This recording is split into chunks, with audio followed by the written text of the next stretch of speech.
बहुत ही दुखद है और दुर्भाग्यपूर्ण है जिस तरीके से एक सत्संग में जाते हुए इनकी इस तरीके का हादसा सामने आया है। मैं उम्मीद करती हूँ कि राज्य सरकार इस पे कड़ी से कड़ी कार्रवाई करेगी और जो भी ये सत्संग ऑर्गेनाइज कर रहे थे, ऑर्गेनाइजर्स के साथ साथ जो सत्संग करने वाले बाबा हैं उन पे भी कार्रवाई होगी कि जो नियम कानून होते हैं उनका पालन करके इतनी भीड़ इकट्ठा कर लेना और कोई प्रावधान ना हो, ये बहुत ही दर्दनाक है और प्रशासन इस पे कड़ी कार्रवाई करेगी, ये उनसे उम्मीद है। क्योंकि आजकल हम देख रहे हैं जिस तरीके से human lives with no dignity और ना ही उनकी कोई जान का कोई मूल है। बहुत ही दुखद है और दुर्भाग्यपूर्ण है जिस तरीके से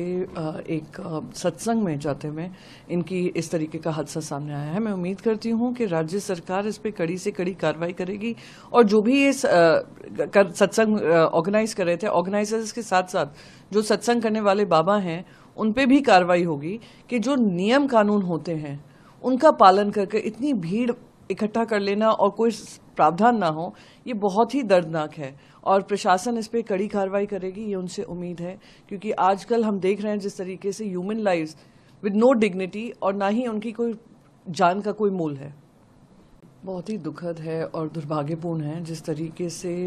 एक सत्संग में जाते हुए इनकी इस तरीके का हादसा सामने आया है। मैं उम्मीद करती हूँ कि राज्य सरकार इस पे कड़ी से कड़ी कार्रवाई करेगी और जो भी ये सत्संग ऑर्गेनाइज कर रहे थे, ऑर्गेनाइजर्स के साथ साथ जो सत्संग करने वाले बाबा हैं उन पे भी कार्रवाई होगी कि जो नियम कानून होते हैं उनका पालन करके इतनी भीड़ इकट्ठा कर लेना और कोई प्रावधान ना हो, ये बहुत ही दर्दनाक है और प्रशासन इस पे कड़ी कार्रवाई करेगी, ये उनसे उम्मीद है। क्योंकि आजकल हम देख रहे हैं जिस तरीके से human lives with no dignity और ना ही उनकी कोई जान का कोई मूल है।